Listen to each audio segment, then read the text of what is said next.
noite, pessoal. A gente está na terceira aula de contexto do Novo Testamento. Para a gente meio que organizar o pensamento, essa vai ser a terceira aula de 8. E a gente está encerrando o período onde a gente concentrou na realidade grega, né? Que tem dois grandes pilares que vão construir o ambiente do Novo Testamento. Um deles é a cultura da civilização grega, e o segundo vai ser a cultura e aspectos, né, mais organizacionais da civilização romana. Então, essa terceira aula, a ideia, a gente vai dar um resumido, né, uma leve resumida em tudo que a gente viu nas últimas duas aulas, e a gente vai encerrar o período helênico chegando no limite onde já aparecem os romanos. E na aula que vem a gente retoma do início de Roma para entender o contexto deles. Então, essa vai ser a aula de hoje. Vocês perceberam, mudou o pano de fundo atrás. Aqui está o templo, enfim, do período de Jesus. Aqui está o Sinédrio. Vão ser relevantes para a aula de hoje. Eu vou já subir o PowerPoint, que tem o conteúdo. Aqui está. Então, a gente chegou na nossa terceira aula.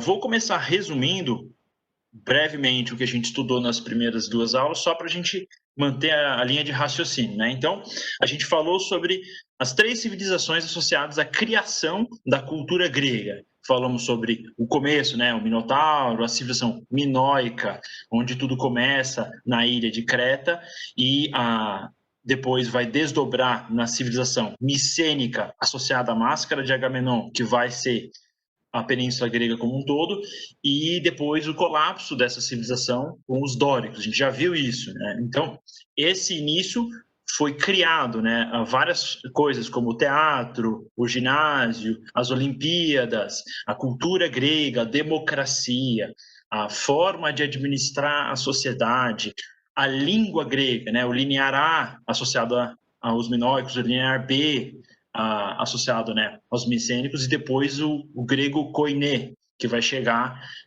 com o período de Alexandre o Grande. Então, esse foi o ambiente da onde que vai vir as principais características culturais que vão influenciar o mundo onde o novo vai ser trabalhado, né? Então, esse é o mundo grego nasce, né? Essa Grécia clássica, né? Esse é o mapa que a gente viu nas últimas aulas, mostra aquela divisão de visões, ao mesmo tempo que tinha uma cultura única, uma cultura geral helênica, associada a Elis, né? A região de influência dessa civilização grega. Essa cultura ela só conseguiu ser, enfim, trabalhada no nível um pouco mais global, expansão de várias regiões, a partir de uma união, porque existia uma tensão constante entre o mundo mais micênico, associado à capital Atenas, da Liga de Delfos, que a gente explicou, e o mundo mais dórico, associado à cidade de Esparta, né? E, então, essas duas realidades apresentavam tensões, e esse ambiente onde existem tensões, onde tem duas visões diferentes dentro de uma mesma cultura que lutam por maior influência e poder, vai estar presente na região da Judéia, no período do Novo Testamento, em outra forma, né? Então, a gente falou sobre principais características, só revisando, né? Atenas e Esparta, por exemplo. Atenas tinha foco em artes, Esparta combate, o conforto, resiliência, luxo, frugalidade, diversidade, especialização e sofisticação contra a austeridade, né? Esses dois mundos que entravam em conflito. Então, mesmo que eles fossem cidades-estados, né, da mesma região do mundo, tendo muita semelhança em termos de aspectos culturais, os gregos eram mais parecidos entre eles do que eles eram, por exemplo, da civilização dos persas ou, por exemplo, da civilização do Egito. Eles tinham essa diferença cultural que gerou conflito, gerou as guerras do Peloponeso, gerou uma guerra civil e que enfraquece esse mundo grego. Por mais que eles atingem um apogeu cultural, o momento em que eles vão internacionalizar, né, a sua cultura é depois que esses dois polos, né, Atenas e Esparta, depois dessa guerra civil, dessa confusão, dessa violência, enfraquecem a estrutura político-econômica dessas cidades-estados, e eles vão ser, então, invadidos pelo, enfim, Filipe II. Mas antes disso, a gente também, só retomando para lembrar, até porque isso vai ser interessante, a gente vai entrar na região do Egito e na região aqui do Império Persa. A gente falou sobre os períodos dos impérios que invadiram a terra de Israel, invadiram a Judéia, invadiram o local onde o Novo Testamento vai acontecer, incluindo a Anatólia. Então, a gente falou brevemente sobre isso, os persas se expandiram, eles construíram um grande reino, um grande império, dividido em satrápias, né, que eram regiões administrativas desse império. A gente falou sobre a figura do rei persa, que era considerado o rei dos reis, essa figura que é um título equiparável ao imperador, né, eu domino outros reis. E a região do Egito é dominada e a região da Grécia é atingida. Esse é o pano de fundo. A gente falou dos principais reis que tiveram esse domínio, e a gente explicou como esse reino enfrentou a cultura grega militarmente, venceu algumas batalhas, perdeu outras, e depois desse conflito, depois dessa, enfim, o combate do mundo grego contra a civilização persa e o enfraquecimento da civilização grega vitoriosa na Guerra do Peloponeso, vai surgir, então, finalmente, o Filipe II. Lembrando até, olha, esse mapa é bom ver, essa aqui é a região da Macedônia. Então, os persas tiveram um domínio limitado à região da Macedônia, foi um domínio politicamente problemático, mas não foi uma influência muito forte na cultura da Macedônia. Então, a gente vai ter a presença de Filipe II como unificador, conquistador, né, de toda a região associada à antiga Grécia, Grécia clássica. Então, Filipe ele vai integrar toda essa cultura. E o filho dele, que é o Alexandre o Grande, vai ser aluno de Aristóteles. Então, lembrando, né, Sócrates, Platão, Aristóteles, ele é o terceiro na linha dos filósofos que construíram uma visão grega. A visão ocidental nasce na prática com esses pensadores. E Alexandre, como aluno, estudante, né, do terceiro, vai expandir essa visão. Lembra, né? Micênico é Atenas. Então, já que Alexandre é estudante, é aluno de Aristóteles, ele vai propagar a visão de mundo, a ideologia predominantemente ateniense e micênica. Ele não vai estar expandindo a cultura dórica. E isso é lembrado, né, na primeira vitória na Jônia. Alexandre vai famosamente pegar, né, os persas derrotados, 300 armaduras, entregar para dedicar ao deus na capital do seu reino, e ele vai falar: essa foi a vitória de todos os gregos, menos os espartanos, reforçando essa separação, né? Alexandre ele é o representante cultural de Atenas. E ele vai ter uma proeza militar muito superior até aos espartanos, tendo vitórias impensáveis na famosa, por exemplo, batalha de Isso, no norte da terra de Israel. Vai ser uma batalha onde definitivamente os persas não conseguem mais ter nenhuma chance de vitória. Então, essa tecnologia grega vai abrir a porta para expandir a cultura grega. Vai surgir, então, o período da helenização. Esse, então, vai ser a dimensão do Império de Alexandre. A gente falou... Vai ser interessante entender esse contexto para a aula de hoje, porque essa região aqui do Egito sempre foi uma região muito rica e muito importante. E a região da Pérsia também foi, particularmente a Mesopotâmia, a região do Tigres e Eufrates. E o limite da civilização aqui da Índia, o rio Indo. Então, a gente tem 3 dos 4 rios que formam as civilizações mais antigas da humanidade, vão estar presentes no Império de Alexandre o Grande. E o que isso significa? Que, além dos gregos trazerem a cultura deles, eles aprenderam com os lugares onde eles dominaram. Então, vários termos e nomes que são dados a regiões limítrofes, por exemplo, da região da Pérsia, como, por exemplo, Paquistão, Cazaquistão. Stan significa terra dos afegãos, então Afeganistão. Da mesma forma, os gregos fazem isso. Então, por exemplo, a Etiópia fica aqui na região limítrofe ao impacto do reino de Alexandre o Grande. O nome Etiópia é o nome que os gregos deram para os etíopes. Em grego significa como se fosse pele queimada, né? Então, literalmente, o nome do país vem do grego.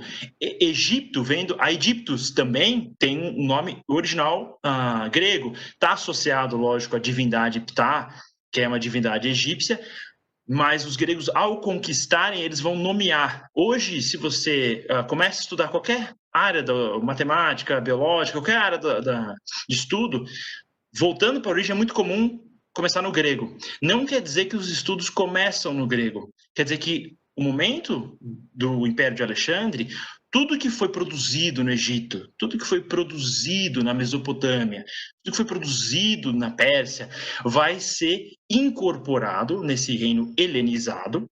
Então, a língua que vai pegar todo o conhecimento humano e consolidar vai ser a língua grega.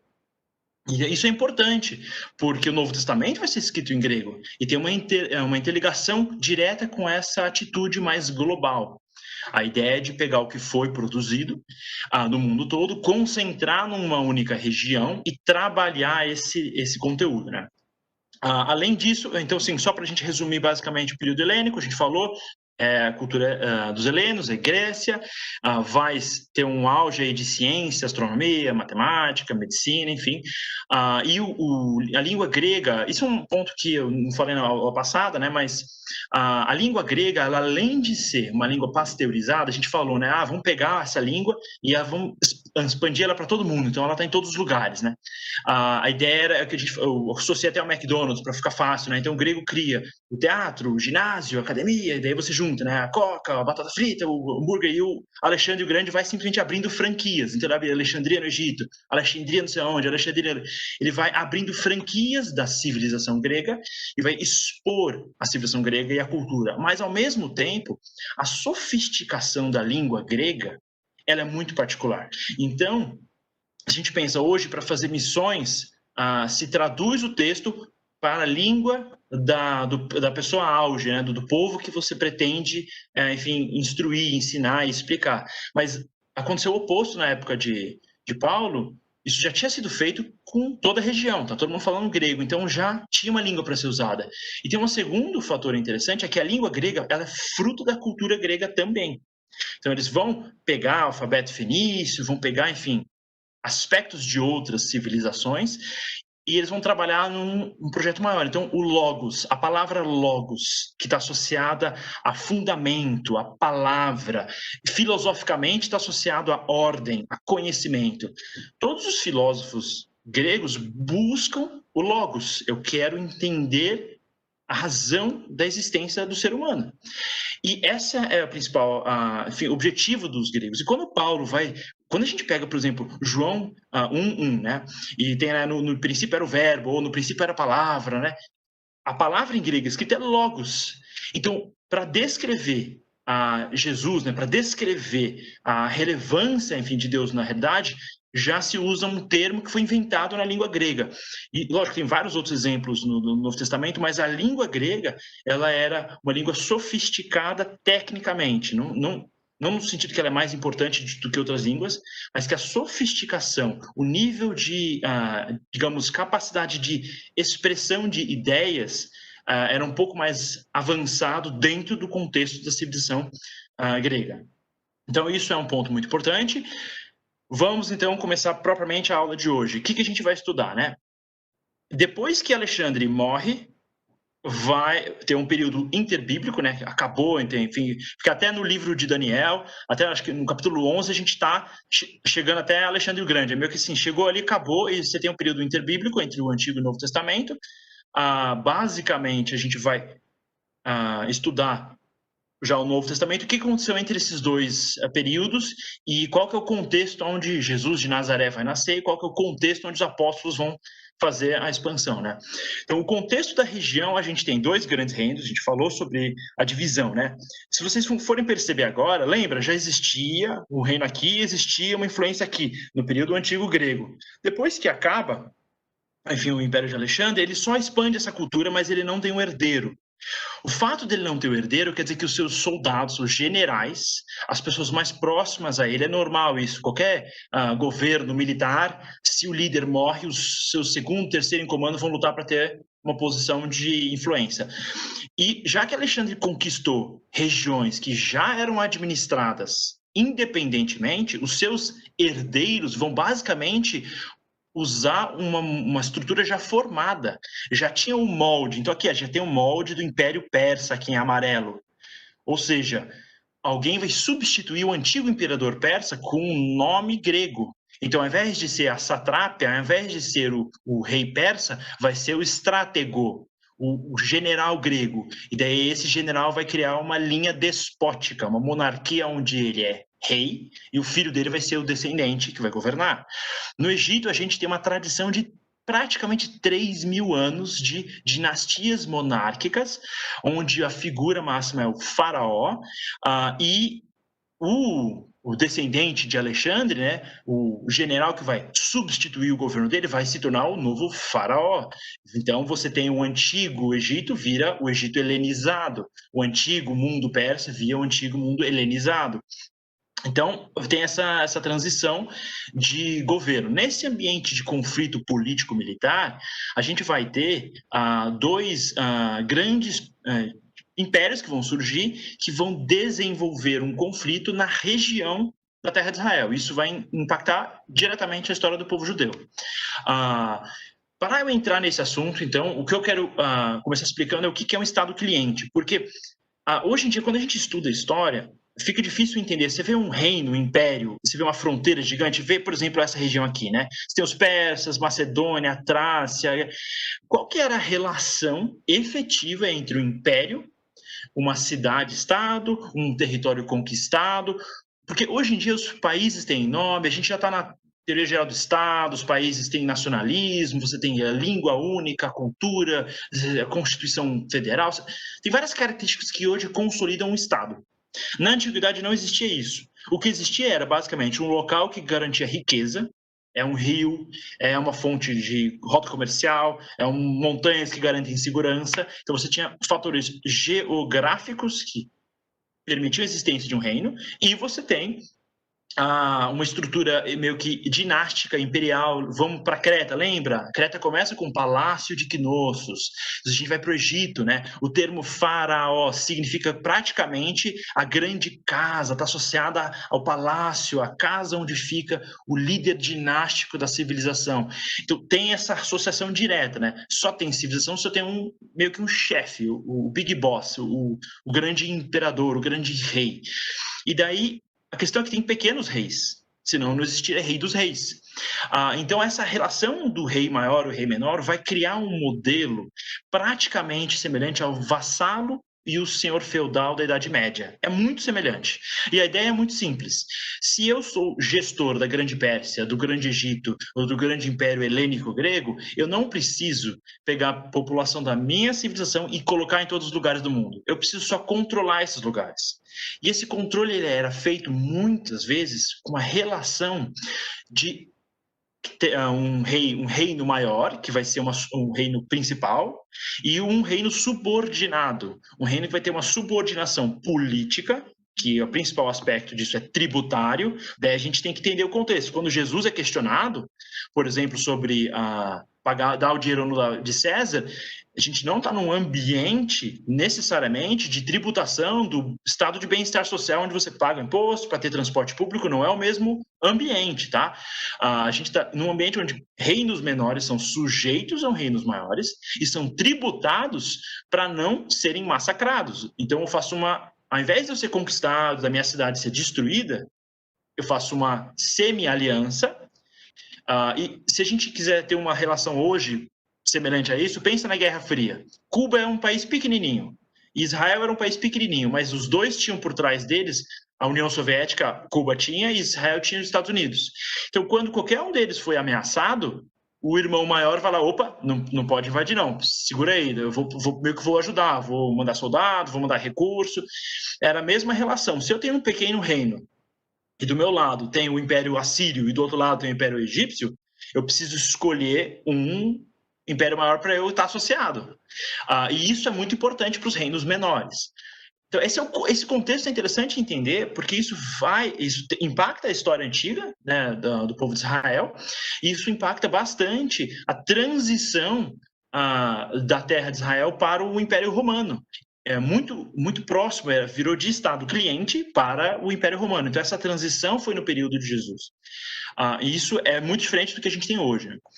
Então, dentro desse grande cenário, a gente vai ter, em um lado, associado ao Império Persa, a gente vai ter a dinastia famosa dos Seleucidas. É um termo que a gente não conhece muito, a dinastia dos Seleucidas. Está associado ao nome do Seleuco, primeiro de Nicátor, que é esse cara aqui, essa estátua mais escura, gente boa.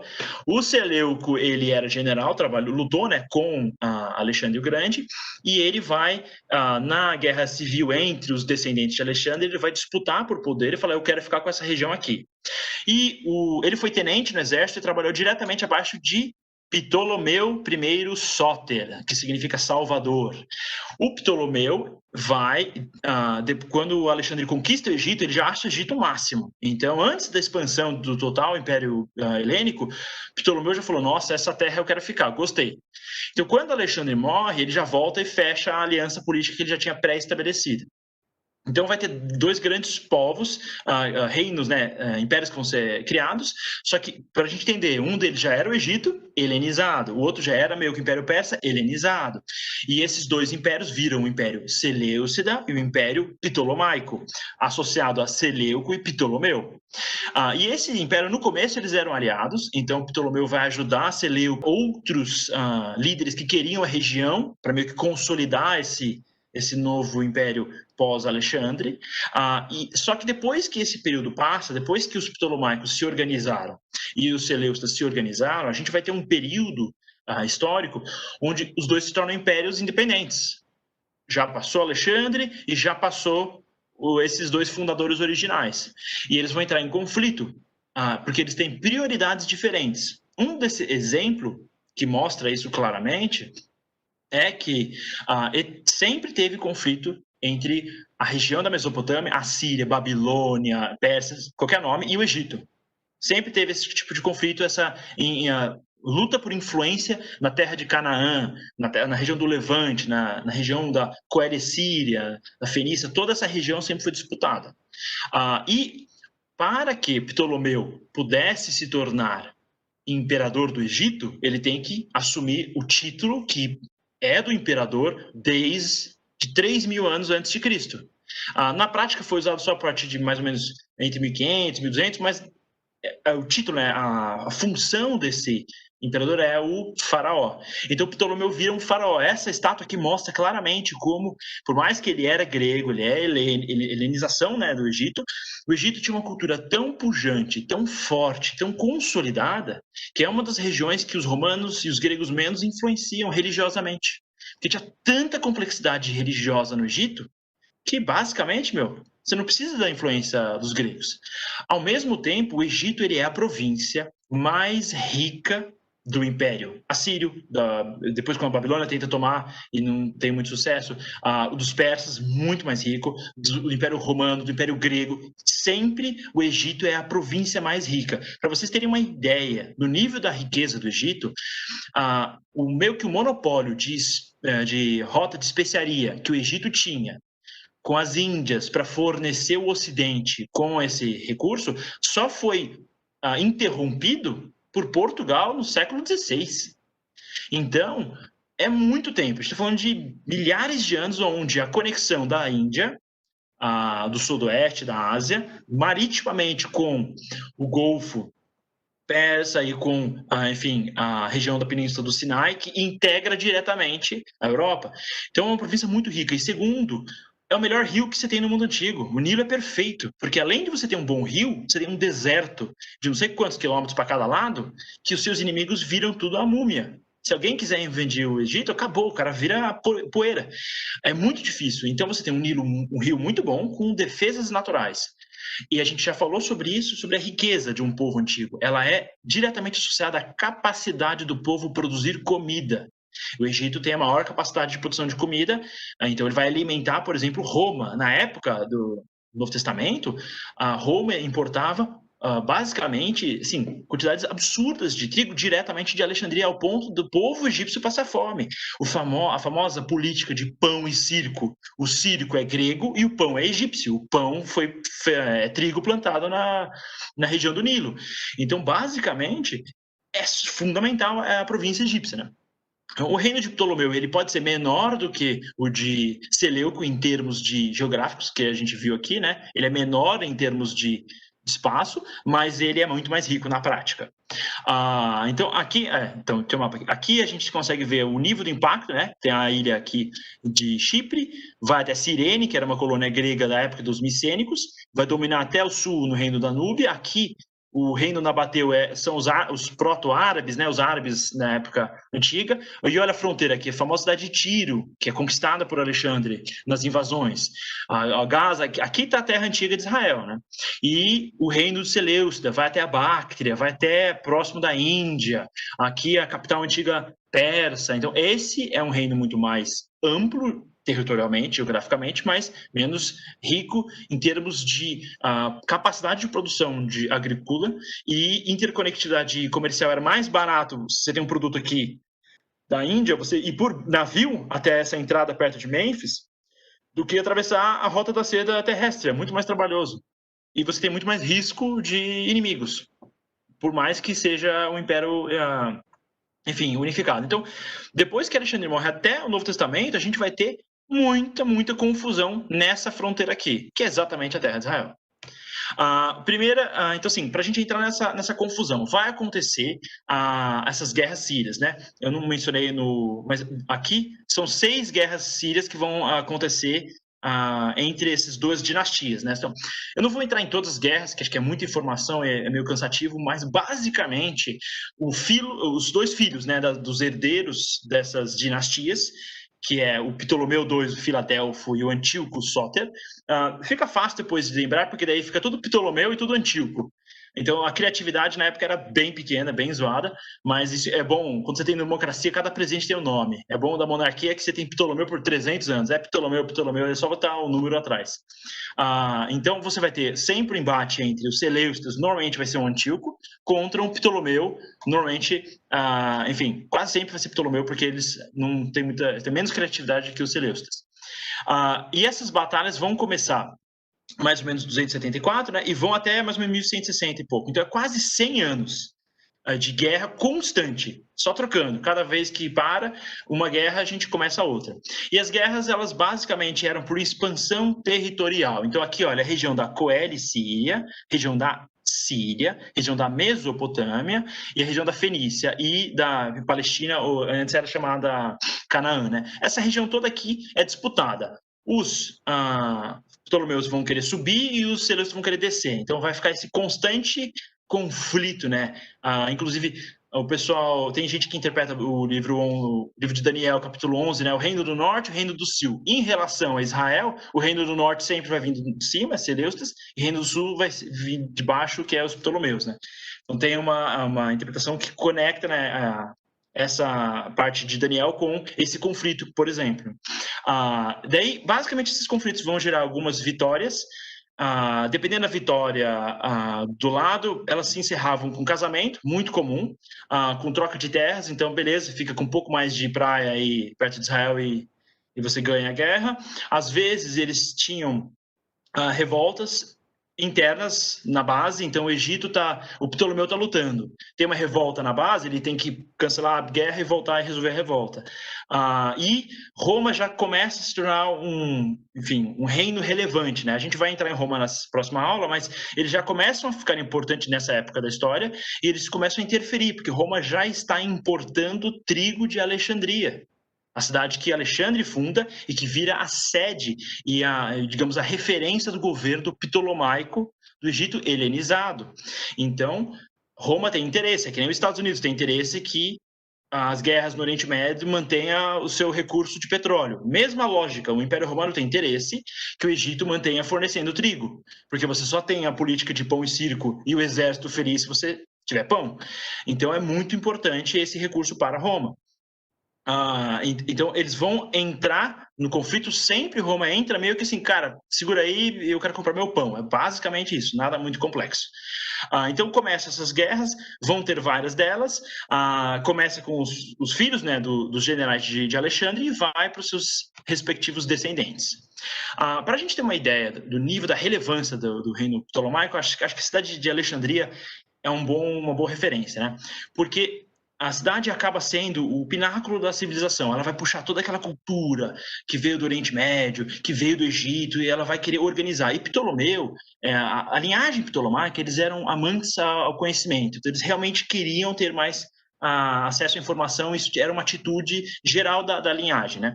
Então, para ter uma ideia de como a Alexandria era global, um ateniense, na verdade era um político ateniense, ele foi meio que exilado na região de Alexandria. Ele vai ter a ideia, nossa, e se tivesse uma biblioteca pública aqui na Alexandria, e que nem tem na Grécia, né? E daí Ptolomeu I vai sugerir, nossa, vamos construir então. E como todo projeto público raramente é completado pelo quem propõe, porque demora para caramba fazer, vai ser consolidado e atingir seu auge, né, na época de Ptolomeu II, e esse momento a gente está falando entre 40 mil e 400 mil pergaminhos. É muito conteúdo, é muita informação de todo esse ambiente helenizado, essa cultura, né? Vamos pegar o que os babilônicos, os assírios, os persas inventaram, criaram, e vamos compilar isso no maior acervo de conhecimento humano. Só que os hebreus eram um povo, eles também têm a Bíblia. Então, nessa sede por conhecimento, falam, e se a gente tivesse a Bíblia hebraica em grego na nossa cultura helenizada em Alexandria? Uma ideia genial. Não necessariamente foi exatamente assim que foi feito. Tem uma tese que Ptolomeu II, ele meio que comissionou, né, a criação dessa tradução, e vai surgir a Septuaginta, né? O que é a Septuaginta? A Septuaginta, ela foi o Antigo Testamento, basicamente, né? Não é só o Antigo Testamento, tem os deuterocanônicos, tem outros livros apócrifos, mas era, digamos, a compilação dos livros que estavam associados, né, à tradição hebraica na época. Por que ela é chamada Septuaginta, né? Porque tem a tese que, quando foi comissionada, tem essa famosa carta de Aristésia, muito provável que ela não é original, né? Então, mas isso aqui é mais que uma história, né, que foi contada, que ela vai acabar gerando o nome da Bíblia, mas a ideia é que é a seguinte: o sumo sacerdote, ele vai escolher 6 sábios de cada tribo de Israel, são 12 tribos, daí ele vai ter 72 sábios. E esses 72 sábios, cada um vai pegar os originais, vai entrar num quarto separado. E esses caras vão escrever 72 cópias, traduções, e eles vão se juntar e vai estar tudo perfeito. Então, cada um foi para um canto, fez sua tradução, voltou, está tudo igual, né? E é muito possível que essa teoria essa história surgiu para trazer uma validade, falar, olha, como essa tradução é muito bem feita, porque a língua de Deus era o hebraico, a Bíblia tem hebraico, como assim vai traduzir para o grego? Não vai rolar, não, vamos manter no original. Então, para legitimar a tradução da Septuaginta, é muito possível que essa história foi meio que formada.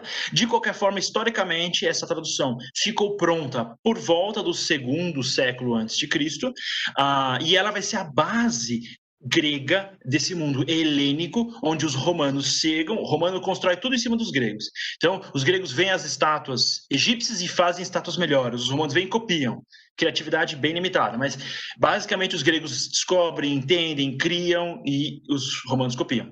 Então os romanos, nossa, que trabalho bem feito. Se eu fizer isso para o latim, né, que é a tradução original antiga, Vetus Latina, né, que é o latim antigo, e depois vai virar a Vulgata, né, a vulgar do povo, mais simples. Mas a base não é mais necessariamente o hebraico, e sim o grego, que vira a referência linguística. E a língua grega que a gente está falando é o koiné, né, é a língua na época de Alexandre o Grande e até 300 anos depois de Cristo. Essa é a língua que domina aquela região. Então aqui a gente tem um manuscrito do grego, que é da Septuaginta, e aqui do Vetus Latina, né? Então essa é a Septuaginta, para entender o contexto de Alexandria, onde ela surge, nessa busca por todo esse conhecimento, essa incorporação do conhecimento judaico nessa região onde todo o conhecimento era a ambição da dinastia real. Continuando as guerras, é muita guerra, eu canso até um pouco delas, mas vamos direto para, acho que a quarta guerra, é Ptolomeu IV, Filopáter, né? Filopáter, amante do pai, contra Antíoco III, o Magno, que era um pouco mais fera. A batalha mais famosa deles foi a de Ráfia, que é na faixa de Gaza, basicamente em Israel. Essa foi uma das maiores batalhas depois de Alexandre o Grande, é interessante a dimensão desses impérios. E primeira vez que vai ter essa vitória, né? De Ptolomeu, vai gerar uma sensação nos judeus que moravam em Jerusalém de tipo, nossa, a gente cansou, né? Eu não quero mais esses caras dominando, que desagradável esses dominadores, né? Porque fica trocando de líder, isso é chato. E dentro desse contexto, desses conflitos, enfim, esse embate, vai surgir o conceito, o messianismo vai ser desenvolvido de uma maneira um pouco diferente, né? A gente falou na última aula, né, que a gente ia falar sobre isso. O que é essa questão do messianismo? O contexto onde ele se desenvolve, né? Mashiach, em hebraico, significa literalmente ungido, né? Da onde vem essa... Quem que é ungido? O sumo sacerdote tem que ser ungido. Tá lá no Antigo Testamento. Tem que ser ungido. Mas, depois do período que a terra de Israel é dominada, o povo fala, nossa, todo mundo aqui tem rei, a gente está sem rei, a gente quer um rei também. Então, essa unção, que era só do sumo sacerdote, vai acabar passando e vai ter o ungido do Senhor. O rei vai ser ungido. Então, primeiro vai começar com Saul, né? Mas só vai dar certo mesmo com Davi.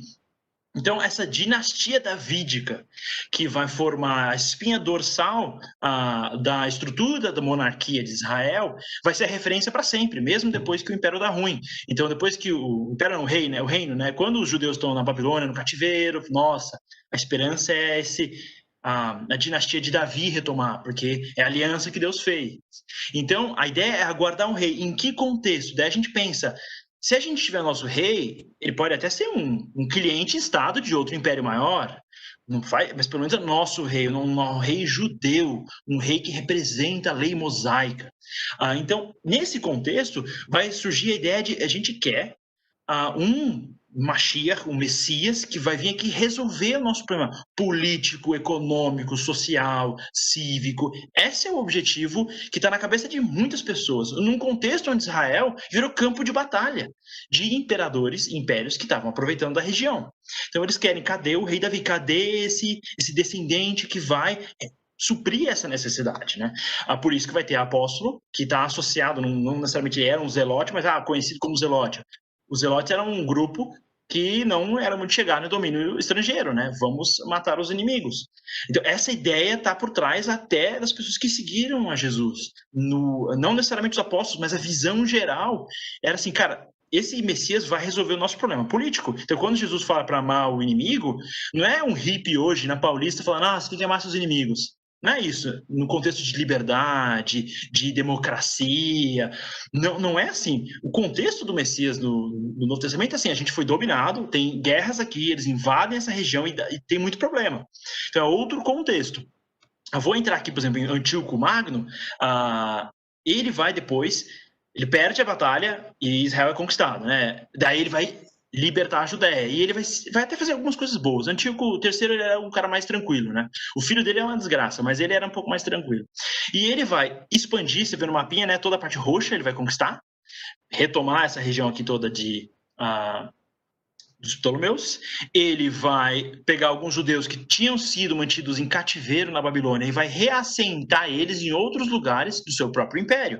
Por exemplo, a Lídia e a Frígia, que ficam na Anatólia. Daí a gente entende, caramba, tem judeu em outras regiões. Quando Paulo está fazendo missões, sim, tem judeus que foram lá porque eles fugiram, né, do massacre, tem judeus que foram reassentados, efetivamente. Então tinha comunidades grandes judaicas que o próprio imperador colocou lá, isso era comum. O direito de ir e vir não foi desenvolvido ainda, nessa época não tinha desenvolvido. A primeira filha desse Antíoco vai ser Cleópatra, e ele, lembra das relações de guerra, ele vai causar paz com os Ptolomeus, daí vai casar com Ptolomeu V. Inclusive aqui está a Pedra de Roseta, né? O documento que está escrito em grego, na língua egípcio, né, o hieróglifo, né, e um meio termo dos dois, que era uma língua meio misturada do grego e do egípcio. É um documento de 3 línguas e ele é fundamental para a gente conseguir entender o hieróglifo, porque o grego a gente já conseguia ler. E esse é literalmente um tratado de Mênfis que foi feito na época do casamento de Cleópatra com Ptolomeu. E aí nasce a linhagem de Cleópatras, né? Que é essa relação entre os Seleucidas e os Ptolomeus. Um fato engraçado, ele foi derrotado em Termópila pelos romanos, já. Termópila, basicamente, se você quiser lutar, não vai para lá, você sempre perde. E ele vai ser pai de tanto Antíoco Epifânio, que é o cara mais zoado de todos, e Seleuco IV Filopator, né? E só um detalhe interessante, esse Antíoco vai ser assassinado no templo de Baal, em Susa. É um cara que estava endividado e falou, nossa, e se eu roubasse dinheiro do templo, né? Olha de onde começa essa ideia. A gente vai chegar depois no templo em Jerusalém, mas já tem gente querendo saquear templo para pegar o tesouro, para pagar dívida. Isso não é um costume totalmente novo, né? E daí a gente vai ter Seleuco Filopater, que é o filho do Pátor, né? Filho do Antíoco. Ele é amante do pai, ele era o filho do bem, né?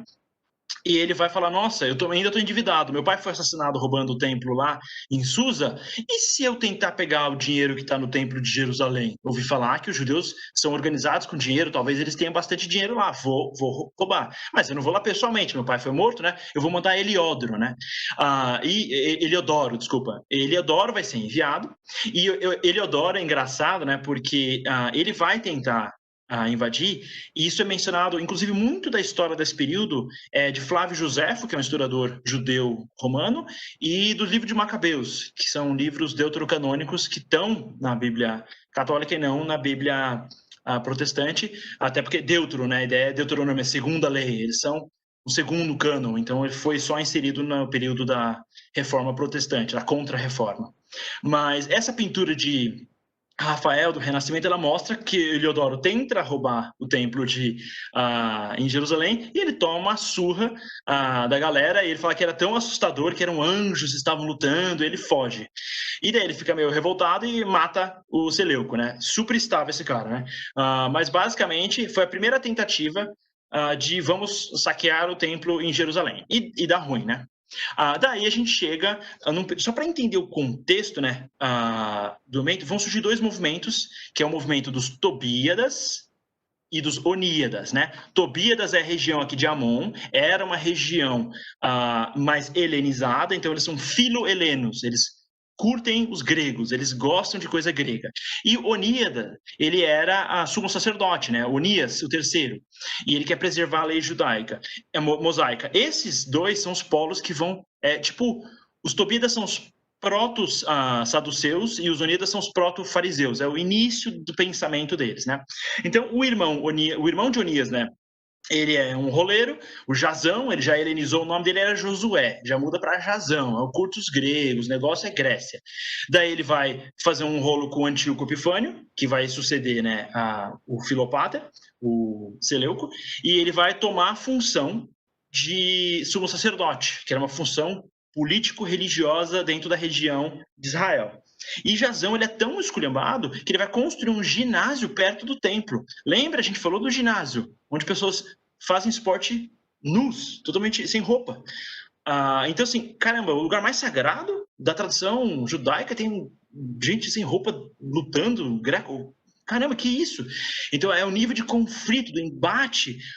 E daí, como toda pessoa problemática inicia uma atitude, o Menelau, que trabalhava para Jazão, já falou, nossa, eu vou trair Jazão também. Então, se Jazão conseguiu pegar a função de sumo sacerdote com corrupção, eu também vou. Daí ele vai lá falar com o Antíoco, vai subornar e também vai conseguir pegar essa função. Isso vai gerar uma guerrinha pequena, porque daí quando Jazão perde o seu papel, vai rolar um conflito onde os Tobíadas e Onias vão até ter pequenas lutas, guerrinha civil, nada muito sério, já mostrando essa antipatia muito intensa entre, caramba, eu quero preservar a lei mosaica e a cultura e a tradição, ou quero helenizar. Mas os gregos trouxeram tanta tecnologia e cultura. Dentro desse contexto vai chegar o cara mais zoado da história. A linhagem de Arão também foi rompida nesse momento, né? Porque o sumo sacerdote sempre tem que ser descendente de Arão, tá enfim, associado aos levitas, né? Antíoco Epifânio, Ele basicamente é considerado um dos principais inimigos do povo judeu. Esse cara é um lixo. Ele vai conseguir poder via corrupção, porque ele não é o herdeiro principal. O irmão dele é assassinado, ele consegue no rolo. Ele vai, muito possivelmente, assassinou Onias III, e ele vai apoiar Menelau, né? A Menelau vai entrar, vai corromper, então aumenta os impostos. O argumento de Menelau foi muito simples. Ô, Antíoco, eu te dou um pouquinho de dinheiro, me faz um sacerdote e eu vou aumentar os impostos na Judéia. Nossa, que ideia genial, né? Vamos tributar mais um povo dominado. O que pode dar errado? O povo judeu fica revoltado, ao ponto de eles falar, nossa, eu sei que eu cansei dos egípcios, mas eu queria tanto os Ptolomeus de volta.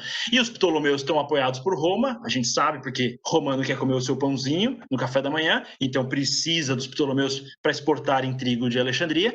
Então tem ok, estou apoiando vocês. Então gera uma tensão, onde imediatamente essa região, essa província judaica, está conectada indiretamente a Roma, conectada com os Ptolomeus, e vai gerar uma revolta, que é a revolta dos Macabeus, por culpa desse Antíoco que é zoado pra caramba. O que esse Antíoco vai fazer? Ele vai tentar, numa dessas guerras, dessas Seleustas, eles vão tentar atacar os Ptolomeus. Ele vai construir uma fortaleza enfim, antes dele construir a fortaleza, ele vai tentar conquistar os Ptolomeus, ele não vai conseguir conquistar, ele vai ser derrotado. E ele vai ficar muito bravo, e até tem um momento famoso, né, onde o general romano que veio apoiar, ele desenha uma linha em volta do Antíoco e falou, Antíoco, é o seguinte, você tem que decidir se você vai ter guerra ou paz. Se você sair dessa linha, esse círculo que eu desenhei em volta de você, antes de se posicionar, eu vou considerar isso como guerra. Daí ele tem que fazer paz, né? E isso é um momento icônico, né? Da onde vem o termo de você cruzar a linha, né? E isso é o limite máximo. Vem desse momento. Então o Antíoco, ele é humilhado militarmente, e ele fica revoltado, e ele desconta a raiva dele no povo judeu. É comum, o cara foi demitido e chuta o cachorro em casa. É o mesmo comportamento. Então o Antíoco tá nervosinho e ele causa na Judéia. Ele vai chegar, a primeira coisa que ele faz, ele vai helenizar de vez. Fala, sabe uma coisa? Que Deus sem nome não, é Zeus. Vou botar uma estátua de Zeus e o templo vai virar um templo pagão. Aí ele fala, nossa, o judeu não pode comer porco? E se eu sacrificar um porco a Zeus dentro aqui do templo? Então o cara, ele vai dessacrar o templo, vai destragar tudo. E isso vai ser associado com a famosa frase, a abominação da desolação, que vai estar no livro de Daniel, associada à Babilônia, destruindo o templo de Salomão. Depois, quando a gente entra na lógica do Apocalipse, esse momento aqui, a pergunta é, qual que é a destruição do templo que foi feita? É a de Tito, no período romano? Ou é essa de Antíoco, que destruiu, enfim, sacrificou um porco, coloca um deus pagão? O nível que Antíoco chegou é bizarro, né? Foi muito horrível. Daí ele vai roubar o dinheiro do templo, a gente sabe por que ele rouba, pela razão porque o pai e o irmão tentam roubar, e ele, basicamente, o templo vai ficar fechado por 3 anos, porque o que ele fez foi tão absurdo, e na tradição judaica você tem que purificar tudo, que não tinha como purificar. Você sacrificou um porco, cara. O cara fez um salaminho dentro do templo. Então, assim, o que ele fez, um paganismo sem nível. E aí, não, então vamos colocar Zeus aqui dentro do templo. Então, o que ele fez foi um nível tão extremo. Assim, conquistar a terra, beleza. Escravidão, beleza. Não, tudo bem, a gente pode até aceitar, mas dessacrar o templo em Jerusalém. Isso é um limite, está fora do limite. Então, quando ele faz isso, ele inclusive faz uma fortaleza na região, vai dar ruim. Daí vai ter revolta. E essa revolta ela vai acontecer com a família dos Macabeus. O sacerdote Matatias, ele estava no norte de Israel, e nesse ambiente bizarro, onde, enfim, o Antíoco estava forçando todos os judeus a fazerem sacrifícios pagãos, porque se está fazendo no templo de Jerusalém, está fazendo em todas as regiões. Se o sumo sacerdote vai ter que se submeter, então os outros sacerdotes também vão se submeter. Então Matatias é um sacerdote, ele fala assim, sacrifica então esse animal aqui a Zeus. E Matatias fala, nem ferrando, não vou fazer não aceito. Ao mesmo tempo, um outro judeu fala, eu faço, eu sou helenizado, eu sou dos Tobíadas, eu curto. Daí Matatias fica tão revoltado que ele esfaqueia esse cara e mata ele. Essa pintura remonta a esse período.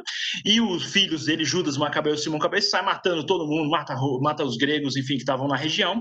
E daí dá ruim, porque ele se torna inimigo do Estado, né? Ele tem ordem de prisão. Deu BO, né, contra ele. Ele foge para o deserto da Judéia, que é o melhor lugar para esconder. Todo mundo consegue esconder lá. normalmente dá certo. E daí Judas Macabeu, né? Esse Judas ele vai juntar, enfim, os seus amiguinhos, vai virar praticamente um revolucionário e fazer, enfim, guerras de milícia dentro desse ambiente, uma estratégia militar de guerrilha, a destruir templo pagão, altar. Ele vai circuncidar os homens os judeus helenizados. Fala, eu sou helenizado, eu não circuncido, isso é coisa de bárbaro. Ele circuncidava à força, né? E ele basicamente começou a perseguir os helenizados, ao ponto de alguns judeus helenizados ficarem, nossa, não curti esse cara não, esse cara é muito, muito tradicional. Essa revolta dos macabeus vai ser impressionante, vai basicamente varrer a região. Aqui tem um mapa que mostra as expansões temporais, né? E para vocês terem uma ideia, a festa de Hanukkah, que está associada aos judeus até o dia de hoje, é celebrada todo ano, é a festa das luzes, é da onde a gente ganhou as luzes de Natal, do nosso Natal. Essa festa, ela é uma comemoração à vitória da retomada do templo, porque quando esses macabeus retomam o templo, eles falam assim, nossa, vamos então fazer aqui a festa, não tem azeite purificado, os azeites está tudo misturado com salaminho, está tudo impuro, está tudo zoado, a gente precisa de azeite purificado, só tinha um potinho de azeite, e esse potinho de azeite vai durar durante 8 dias. E por causa disso, essa festa, enfim, por isso que tem a menorá de 6 vira a menorá de 8, né? Que é essa aqui, né? Na verdade, de 9 na prática, né? Mas para comemorar essa vitória de retomada do templo pelos macabeus contra esse Antíoco Epifânio, que era um cara extremamente zoado, que destruiu absolutamente tudo. Então, esse é o ambiente dessa vitória, dessa retomada, e essa festividade ela é comemorada até hoje para essa, enfim, pela vitória, e o sumo sacerdote vai ser o Jonatas, né, que era irmão do Judas. Então a gente está, de qualquer forma, lembra que eu falei do Messias, né? Os persas têm o rei Deus, os egípcios têm o faraó, o rei Deus. Então esse messianismo de um rei Deus que vai suprir gera um conflito também com a tradição judaica, porque você não pode misturar as coisas. E esses macabeus que vão virar os asmoneus, eles vão misturar as coisas. Isso vai dar um problema. Então, tem a Guerra Civil dos Seleucidas, o Antíoco finalmente morre, e a gente vai ter essa transição da revolta dos macabeus, né? Judas Macabeu morre em combate, os judeus helenizados vão falar, Seleucida, volta aqui, me ajuda. Daí o novo rei Seleucida vai tentar ajudar, e esse Jonatas, ele vai falar assim, eu sei, eu vou ser um líder messiânico, eu vou resolver tudo. Eu vou ser governador da região, que tinha um termo muito específico, né? Que ele era o etnarca, né? O líder, o arca do povo, a etnia, né? Eu sou etnarca e eu sou sumo sacerdote. Deu ruim, porque não é para ter. O rei não pode ser o sumo sacerdote, não pode misturar as coisas em Israel. E então ele mistura as coisas. Já começou meio errado. Estava certo de atacar os Seleucidas, mas daí já estragou tudo, né? Que mostra que revolução normalmente acaba tendo efeitos não desejados. Mas então Simão Macabeu, ele vai efetivamente unificar tudo isso, porque Jonatas também vai acabar sendo assassinado, então Simão vai ser quem vai criar uma dinastia judaica, a dinastia dessa revolta dos macabeus, essa dinastia dos asmoneus. Então, esse etnarca e sumo sacerdote vai controlar um reino, esse reino dos judeus, e esse reino vai ser como um cliente-estado do Império Seleucida, mais ou menos, para a gente entender o contexto. Tá? Então, assim, tem uma semi-independência. Então, e esse reino, 140 até 37 a.C. Pensa que esse é o ambiente que vai gerar a terra da Judéia, que Jesus vai chegar e os apóstolos vão chegar. Então, muita gente não sabe disso. Teve uma revolta significativa contra um reino opressor e teve uma tentativa de implantação do, digamos, reino de Deus, mais ou menos, tentar implantar esse reino de Deus à força, na facada, contra os Seleucidas, sobre o domínio dessa família dos macabeus, né? E eles vão criar esse mundo dos asmoneus, essa dinastia dos asmoneus. Aqui, olha, é o mundo romano, desculpa, o mundo grego, né? Depois, enfim, um pouco antes da conquista dos romanos, os Ptolomeus aqui está a Cirene, os romanos já estão tomando conta dessa região aqui, os partos, que eram os persas, retomam dos Seleustas. Os Seleustas e os Ptolomeus, como todo povo que se mata, ficaram fracos, que nem Esparta e Atenas, mesma coisa. Então, se você fica tendo guerra durante 100 anos, depois você fica mais fraco e os seus primos vão lá e tomam o seu território, né? Os persas retomam o controle, os Seleustas estão bem fracos.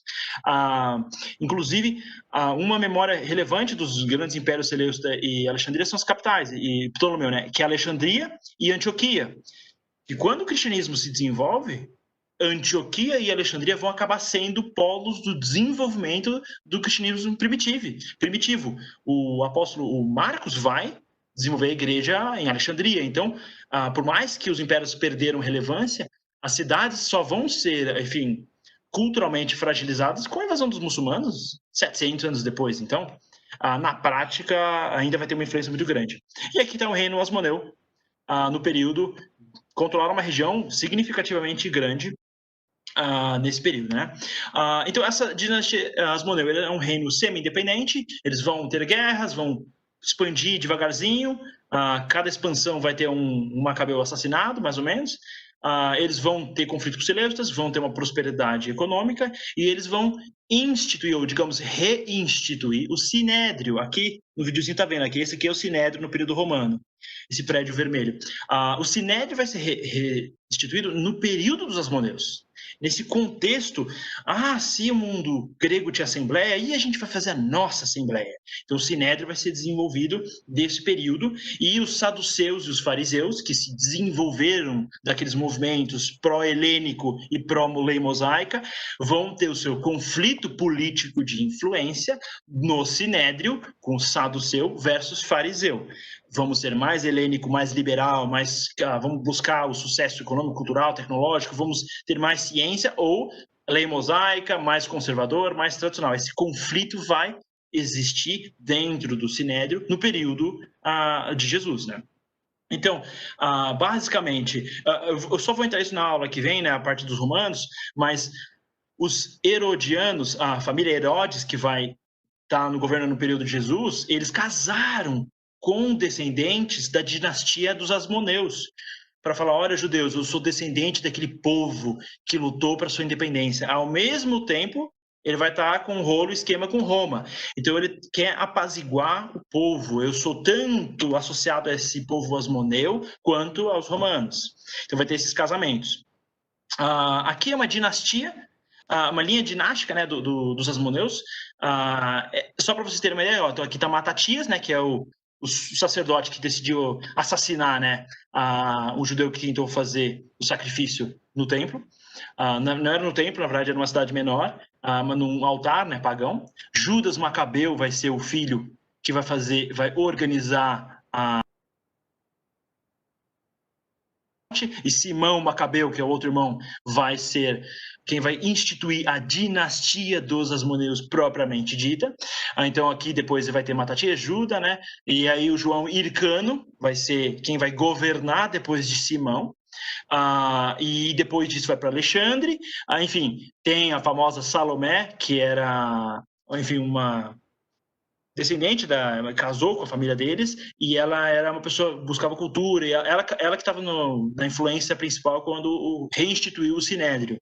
Então, aspectos da helenização atingiram, de certa forma, os asmoneus, eles eram parcialmente helenizados. Eles eram frutos, por mais que o movimento oníada, que desdobra nos fariseus, por mais que eles tinham um argumento, uma característica de falar, olha, vamos buscar a tradição, a lei, na prática, eles já tinham sido impactados pela cultura helênica.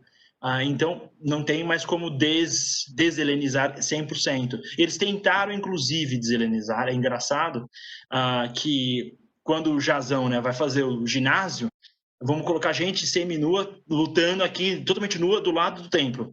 Ao mesmo tempo, quando Judas Macabeu toma o domínio, ele perseguiu tanta galera que, além de ele circuncidar forçosamente o pessoal dentro do ambiente, enfim, do rei de Judá, né, de Israel, ele, ao mesmo tempo, tinham o oposto, que eram os helenizados que tinham vergonha de ter sido circuncidados e queriam fazer o circuncisão ao contrário, né?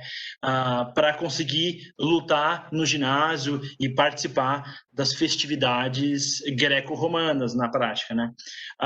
Então é interessante esse conflito. Mas essa é a dinastia dos Asmoneus e ela vai se desdobrar, né? Na prática, o Hircano vai ser quem vai ser muito fraco e ele vai fragilizar a dinastia deles. Acho que pode entrar mais nisso na aula quando a gente fala sobre Roma. E no final, Herodes vai surgir, ele estava no outro slide, ele é Idumeu, né?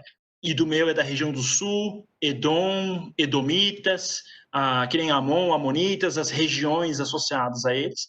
Ele é, geneticamente, ele é de origem dos edomeus, edomita, daquela região. Ele é semita, então ele se associa a essa dinastia dos asmoneus para justificar sua posição como rei. Então, a gente chega para a reta final aqui da aula, que é o contexto, esse aqui já é o último slide, é o contexto. Inclusive, eu já vou responder as perguntas assim que eu terminar aqui. O contexto, então, que a gente está falando dos saduceus e dos fariseus, eles têm, primeiro, os saduceus, eles representam essa visão, essa mentalidade pró-helenizante, pró-helene, associado à cultura grega, e tem razão para isso. Faz sentido você valorizar a cultura grega, ela traz medicina, ela traz tecnologia, ela vai trazer interconectividade, uma língua complexa, acesso a conhecimento. Então faz sentido. O saduceu fala assim, não, a gente é a galera que é inteligente, que é o pessoal que conectou com essa cultura superior grega na visão deles. Os fariseus falam, pera um pouco, só tem um Deus. O negócio desses gregos aí é ficar sacrificando porco, eles não têm valor, não. Eles são totalmente, não dá para consertar, não. Tem que devolver para o capeta, ele não vai funcionar.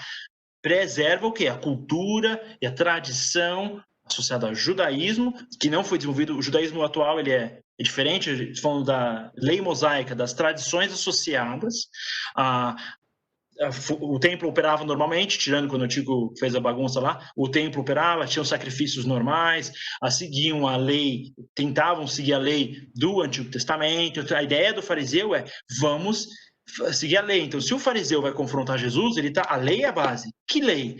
A tradição, ele quer uma justificativa da própria Bíblia, que, enfim, Jesus está associado, né? Então, é diferente, as visões, o saduceu está nem aí. Se Jesus falar que ele é helenizado, que ele quer mudar tudo, talvez o saduceu até concordaria. Então, assim, esse conflito, as prioridades deles são diferentes. E onde que eles estão presentes? No Sinédrio. E existem, mais que um Sinédrio, tem o grande Sinédrio, que é como que seria o STF, e você tem os pequenos sinédrios, que seriam o judiciário local, por exemplo, né? Ou você tem a Congresso Nacional e a LESP, ou enfim, Câmara de Vereadores. Não existe a tripartição de poderes ainda, nesse período, então o judiciário e o legislativo é a mesma coisa. Quem faz a lei e quem julga a lei é o mesmo cara, e até na cabeça deles faz sentido, porque o cara que escreveu a lei ele vai saber julgar se alguém desobedeceu a lei. E, ao mesmo tempo, você vai ter o executivo, na prática vai ser o rei, você tem esses cargos mais poderosos associados ao governo prático, né? Então, essa assembleia, só existia democracia nesse ambiente, semidemocracia, né?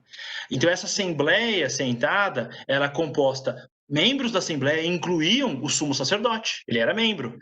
Então, você tinha, o governante era membro, o etnarca, ele fazia parte também. Então, você tem indivíduos relevantes que vão fazer parte enfim, do sinédrio, e esse é o sinédrio maior, o mais importante. Os sinédrios locais vão ser sinédrios que têm 23 pessoas, e vai ter um em cada cidade, né? E o sinédrio, grande sinédrio, que é onde a gente vai ter a conexão à história de Jesus, vai ter 71. Então, assim, é literalmente o STF do reino dos Asmoneus, que vai virar sendo o reino de Herodes ou a província da Judéia dentro do Império Romano.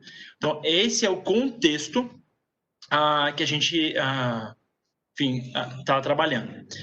Pessoal, acho que de conteúdo é isso. Eu vou aqui fechar. Como que eu fecho aqui esse... Não, tem que fechar o slide. Eu vou entrar nas perguntas aqui, ver se tem muitas perguntas. Deixa eu aqui...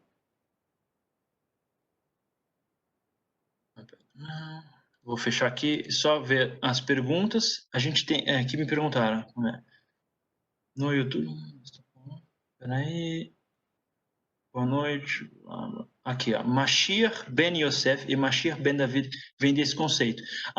Basicamente, sim, todos os Mashiach, né? Todos os Messias, o termo Messias, que eu falei no começo, né? Está associado à ideia do ungido, que está associado a Deus. Então, Deus escolhe. E isso, inclusive, até um paralelo, né? Dentro do mundo do Egito, o faraó, ele é considerado um delegado, um deputado do Deus. Então, Deus delega ao faraó representar ele, como deputado, dentro do reino. Então, tem essa conexão.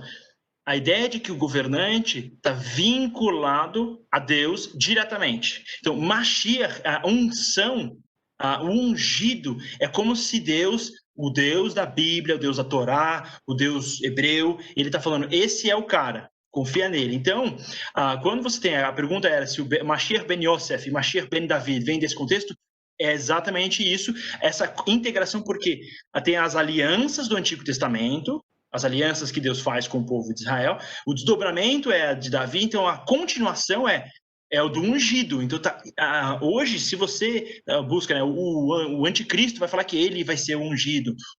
Quando Jesus volta, ele foi o ungido. Essa conexão desde a primeira aliança que Deus vai fazer. Deus vai, enfim, particularmente, começando com Abraão, vai a aliança falando, não a de Noé, mas Abraão já com o povo, né? E vai desdobrar na aliança com Davi. Então, o Mashiach é como se ele fosse esse representante oficial de Deus. Então, por exemplo, no mundo egípcio, né, o faraó ele é Deus. Então, um pagão, ouvindo Jesus falar que ele é ungido, ele fala, nossa, se ele é ungido, então esse necessariamente é Deus, né? E daí o judeu fala, mas espera um pouco, mas o homem não é Deus, só tem um Deus. Então, a divindade de Jesus vai ter, por exemplo, conflito dentro desse contexto, né? Aqui alguém perguntou sobre referências bibliográficas. Pessoal, vou ter que pedir desculpa para vocês, eu consulto 100% dos meus livros só em inglês, e eu não tenho 100% deles em português. Eu estou organizando uma bibliografia em português, que é basicamente baseado nisso, e eu vou botar também em inglês, acho que para quem quiser, e eu vou lançar isso tudo assim que eu terminar. Acho que semana que vem eu consigo ter isso pronto. Vamos lá. A mesma pergunta sobre a bibliografia desde a primeira aula. Eu vou organizar toda a bibliografia em português para vocês, e depois a gente coloca. Mas é que tem uns livros que eles são muito bons e foram escritos, enfim, são estrangeiros, só que eles têm um resumo muito grande, que tem basicamente um pouco de tudo. E aí tem uns livros mais especializados. Eu vou tentar pegar os livros que concentram no contexto do Novo Testamento, senão vira história pura, daí é um pouco mais maçante, que é os livros que eu normalmente consulto, é muita história pura, daí nem tudo vai estar associado ao Novo Testamento. Mais uma pergunta aqui. Os apócrifos possuem valor no sentido de apresentar o esforço do povo em manter suas tradições e rejeitar o paganismo helênico? Como apreciar corretamente o valor destes, uma vez que fica incoerências históricas e erros teológicos nesses? Nossa, essa foi boa.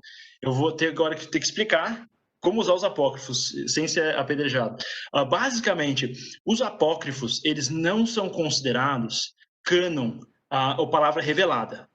É isso que eles não são. Não quer dizer que os apócrifos são inúteis, são livros irrelevantes. A ideia é a seguinte, tem um cânon revelado, o propósito da Bíblia era transmitir a história da salvação, a história da redenção do povo desde Gênesis até Apocalipse. Tem o ser humano encontra com Deus, tem essa ruptura com Deus, e vamos consertar essa ruptura. Vamos apresentar lei, vamos tentar retomar, vamos tentar manter essa conexão, fazer alianças. E o pináculo, digamos, o suprassumo disso é na pessoa de Jesus no Novo Testamento. Daí, por exemplo, você tem livros que foram escritos dentro do contexto dos judeus, na revolta dos Macabeus. Tem o livro de 1ª e 2ª Macabeus. Mas não faz parte dessa revelação específica, né? Então, eles não são considerados cânon. Daí, no início, para você ter uma ideia, alguns livros foram considerados, digamos, menos apócrifos, são os deuterocanônicos. Deuter vem do grego, né, o segundo, né? Deuteronômio, a segunda lei. Deuterocanônico, o segundo cânon. a ideia de segunda divisão. Primeira divisão é a Bíblia, daí tem a segunda divisão. Na Reforma Protestante, a segunda divisão foi reinserida, mesmo sendo afirmada que ela é só para falar que a Bíblia traduzida de Lutero, enfim, não era completa. No contexto de como que dá para apreciar usar os apócrifos, na prática, muitos desses apócrifos que estavam traduzidos nos manuscritos do Mar Morto, por exemplo, em Qumran, em Israel, tem apócrifo, né? E eles representam a cultura do povo, eles representam a conexão com a história do povo. Então, eu acho interessante ler eles e entender eles como história. Mas tem o próprio livro de Macabeus, ele termina falando, né? Isso aqui foi o melhor que eu pude fazer. Se você gostou, bom, se não, foi mal. Você não termina um livro, a palavra de Deus termina, foi mal, velho, foi o melhor que eu pude fazer. Não existe, né? Então, na prática, eles são, sim, históricos, são, sim, relevantes, mas não representam o cânon, não representam essa, digamos, a palavra inspirada por Deus. Mas mesmo assim eles podem ser utilizados, e no contexto, por exemplo, que a pergunta fala, né, sobre rejeitar o paganismo helênico, com certeza, nesse contexto, escrever um livro apócrifo, o cara que escreveu o livro apócrifo estava mais conectado com o contexto da tradição bíblica, né, do que fazendo ginástica no ginásio lá pelado com a galera. Tipo, com certeza, no contexto era melhor, né? Quando eu falo de lei mosaica, sim, toda vez que eu falo da lei mosaica, a pergunta foi: a lei mosaica é uma referência à lei de Moisés? Sim, é uma referência à lei de Moisés. Eu uso esse termo porque se a gente fala sobre judaísmo hoje, o judaísmo ele não significa a mesma coisa do que era o pessoal seguindo a lei mosaica em Israel na época da monarquia, por exemplo, de Davi. Porque o judaísmo, ele é depois de tudo isso, depois que destrói o templo, esses fariseus, enfim, esse grupo de povo farisaico vai desenvolver uma tradição que segue o Talmud, e essa tradição de interpretação, basicamente eles pegam, tem a lei, e a gente interpreta a lei, e aplica ela para o dia a dia. Então, o judaísmo atual, ele está mais associado à leitura da interpretação da lei do que da lei original.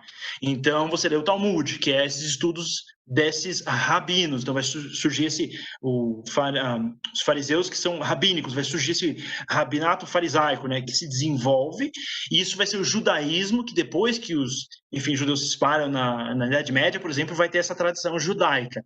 Então, eu não vou falar que o fariseu ele era no período de Jesus, que ele tinha tradição judaica que a gente pode interpretar como a de hoje.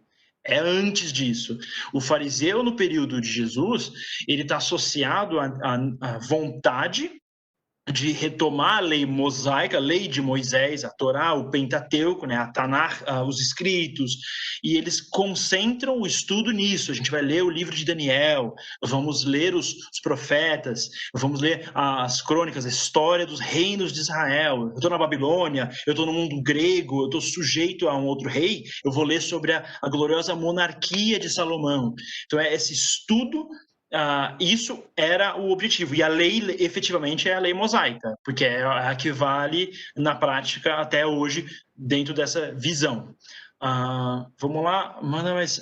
Mais uma pessoa pediu para mandar as referências bibliográficas, eu vou mandar para todo mundo as referências, vou postar nos vídeos que a gente está colocando no YouTube, e depois, para quem está aqui participando direto com a plataforma da IBNU, a gente vai passar para vocês diretamente. Então, aqui mais uma pergunta. Então, a vinda de Jesus como Messias é uma resposta à espera que existia na época, o que exatamente essas pessoas esperavam, Messias libertador das forças opressoras. Sim, o Messias, Jesus como Messias naquela época, tinha um desejo por isso. E esse desejo ele é mostrado praticamente com a revolta dos Macabeus. Não teve grandes revoltas que reinstituíram alguma coisa no período persa, mas tem um problema também. Porque os persas, por exemplo, não dessacraram nenhum templo. Inclusive o Ciro, o Dário apoiaram, vamos reconstruir o templo. A Babilônia que estragou o templo. Até porque, se a gente conecta com a estátua do livro de Daniel, a cabeça dourada, Babilônia. Por que a cabeça é a Babilônia e depois você entra o resto? A ideia da Babilônia como a principal relevância é que o rei na Babilônia, ele é um sacerdote rei, um príncipe rei, só que ao mesmo tempo ele é um sacerdote espiritual, ele é um semideus. Então, nesse contexto, ele destrói o templo, porque eu sou o novo Deus, eu entro para destruir. Os persas estão de boa, faz aí, faz seu templo, vamos ficar tranquilos, eles são mais brasileiros. Os gregos chegam, eu quero botar Zeus dentro do seu templo, daí é mancada. Então, acho que o problema é exatamente essa ruptura. Quando um grego vai e coloca um porco dentro do templo, a ruptura é extrema. E a ideia é, esses judeus estão lendo a história deles, eles sabem do rei Davi, sabem do rei Salomão, sabem da aliança e sabem que tem a promessa. Vai vir esse Mashiach, essa dinastia bíblica, né, da aliança com Deus vai voltar. É nesse contexto que eles esperam. E daí, nesse sentido, Jesus é muito frustrante para quem não entendeu adequadamente o que a Bíblia propôs. Porque quando Jesus vem e fala que tem que amar os inimigos, que tem que você tem que pagar, por exemplo, dinheiro para César, ou que as bem-aventuranças. Se você lê se um guerrilheiro lê as bem-aventuranças, ele vai ficar em pânico, ele vai ficar revoltado. Não tem como ele conectar. Porque a proposta de Jesus, a proposta de Cristo, ela entra em contradição absoluta com a proposta dos gregos, dos persas, da Babilônia, de Roma, de conquistar, de massacrar, de destruir. Então, nesse sentido, o Jesus é o Messias, ele é o Messias subversivo. Alguém mandou aqui no comentário, ele não entra como o Messias que propõe, então vamos invadir, conquistar Roma e colocar um monte de... todo mundo vai comer só comida caché. Esse não é Jesus. Só que, ao mesmo tempo, ele confronta a estrutura de poder ao ponto dele ser crucificado. Então, claramente, ele não era o que o povo esperava, em termos de um rei que vai instituir um rei cliente, um estado, microestado judaico, para a gente ter nossa linhagem de Davi preenchida. Ele fala, não. Só que, ao mesmo tempo, ele vai confrontar toda a estrutura de poder. Ele fala, não, eu sou Deus. O César aí, o faraó, eles não são nada. Eles são gente normal. Não tem nenhuma relevância. Inclusive, não importa. Então, ele confronta toda a estrutura de poder sem propor uma solução, digamos, humana. Então, realmente é impressionante esse conflito. Mas só faz sentido digamos, esse Jesus Messias subversivo dentro do contexto onde as pessoas ao redor estão esperando uma solução político-militar. E ele não apresenta essa solução, mas ele apresenta uma solução que vai transformar, e ficar só entre nós e todo mundo que estuda história humana, né? O Império Assírio, Babilônia, Pérsia, Egito, tudo foi para nada, Roma também, e Roma é cristianiza, todo mundo segue Jesus. E um objetivo do imperador é o culto ao imperador, que vem da tradição, inclusive até do Egito. Então, na prática, Jesus ganha bem esse conflito que é apresentado, só que de um jeito que, naquele momento, explicar para alguém que está sendo perseguido que ele está ganhando é difícil. Então, é um contexto bem diferente. Mas acho que esse que é o contexto em que a gente está entendendo. Eu vou encerrar a aula agora. Eu estou vendo aqui, já acabaram as perguntas. Eu vou encerrar a aula agora só falando duas coisas. Primeiro é em relação a todo mundo que perguntou da bibliografia. Deixa eu só finalizar essa bibliografia. Eu vou botar as duas línguas mesmo. O que eu consultei, 100% do material que eu consultei em inglês, eu vou colocar, mais o conteúdo também em português, para vocês poderem dar uma lida. Eu recomendo, inclusive, mais essa parte que a gente não estuda tanto, vale a pena dar uma lida, porque tem bastante conteúdo mesmo. E segundo, a gente encerrou, então, as primeiras 3 aulas, que o foco era o mundo grego, o mundo helenizado. E na partir da próxima aula, a gente vai voltar um pouco atrás no tempo, vai retomar o estudo no desenvolvimento do Império Romano, e a gente vai começar do Ocidente para o Oriente. A gente começou mais ou menos do Oriente, foi trabalhando até o período mais ou menos aí de Jesus, e agora a gente vai começar do outro lado, trabalhar a expansão dessa civilização romana, que vai desdobrando no auge nesse encontro entre a civilização romana e grega, que é esse mundo greco-romano onde tudo vai acontecer. É isso. Mandaremos para o WhatsApp para quem estiver inscrito. Beleza. Pessoal, muito obrigado pela participação. Nos vemos então domingo que vem, na próxima aula de contexto do Novo Testamento, com a IBNU. Tenha uma ótima noite. Deus abençoe todo mundo. Até a próxima.